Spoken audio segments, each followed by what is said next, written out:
राज्य निवडणूक आयोगाकडून नुकतंच आरक्षण सोडतीचं वेळापत्रक जाहीर करण्यात आलं. त्यानुसार 12 जून रोजी विशेष ग्रामसभांमध्ये आरक्षण सोडतीची प्रक्रिया पार पडणार आहे. त्यानंतर निवडणूक कार्यक्रम अधिकृतपणे जाहीर होणार असल्याची माहिती प्रशासनाकडून देण्यात आली आहे.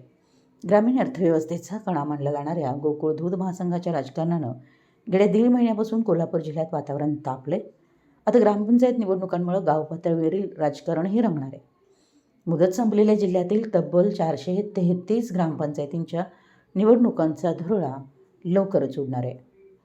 राज्य निवडणूक आयोगाकडून बुधवारी आरक्षण सोडतीचं वेळापत्रक जाहीर करण्यात आलं. त्यानुसार 12 जून रोजी विशेष ग्रामसभांमध्ये आरक्षण सोडतीची प्रक्रिया पार पडणार आहे. त्यानंतर निवडणूक कार्यक्रम अधिकृतपणे जाहीर होणार असल्याची माहिती प्रशासनाकडून देण्यात आली आहे. या प्रक्रियेनंतर सप्टेंबर महिन्यानंतर गोकुळ दूध महासंघाची निवडणूक होण्याची शक्यता व्यक्त केली जाते.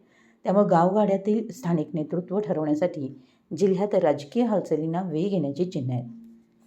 आरक्षण सोडतीचा कार्यक्रम जाहीर. राज्य निवडणूक आयोगानं जाहीर केलेल्या कार्यक्रमानुसार 8 जून रोजी विशेष ग्रामसभा घेऊन आरक्षण सोडतीची प्रक्रिया सुरू केली जाणार आहे. तहसीलदारांनी प्राधिकृत केलेल्या अधिकाऱ्यांच्या अध्यक्षतेखाली ही सोडत पार पडणार आहे. जिल्ह्यातील सर्व 433 ग्रामपंचायतींमध्ये ग्रामसभा घेऊन आरक्षण निश्चित करण्यात येणार आहे. त्यानुसार विविध टप्प्यांचं वेळापत्रक पुढीलप्रमाणे जाहीर करण्यात आलं आहे.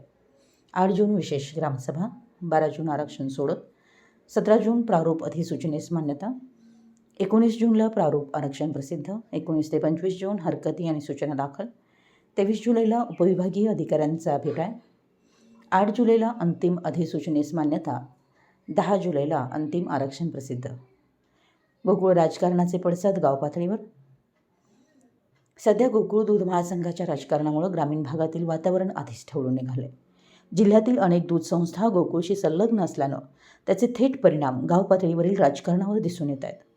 सध्या विविध संस्थांमध्ये ठराव गोळा करण्याची प्रक्रिया सुरू असून कोणत्या गटाच्या बाजूने ठराव द्यायचा यावरून स्थानिक पातळीवर राजकीय संघर्ष उभा राहण्याची शक्यता व्यक्त होती.